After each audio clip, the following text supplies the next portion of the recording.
l'introverti au travail. Je voulais aborder ce sujet parce que souvent l'introverti c'est le mal-aimé. Et pourtant les introvertis, ils ont également leurs propres forces. Notamment, ce sont des gens qui vont être capables de travailler sans contact fréquent. Puis il y en a plein des métiers comme ça. Il y a plein de possibilités à cet égard. Puis les introvertis vont avoir une force énorme de ce côté-là. Parce que ça ne va pas être frustrant, ils vont juste être à l'aise.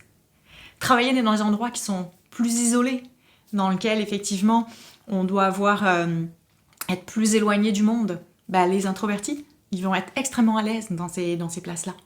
Des projets complexes, parce qu'ils ont souvent, comme ils vont rentrer dans leur petite bulle un peu, on va dire, ils vont pouvoir prendre le temps de faire les choses, de travailler sur des projets à très long terme. Là, ils vont avoir des forces extraordinaires.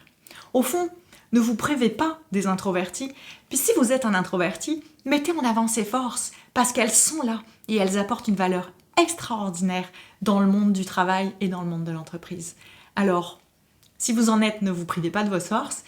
Puis, si vous hésitez, allez-y. Ils vont apporter aussi de l'équilibre, en fait. Si tout le monde était extraverti, ça paierait en permanence.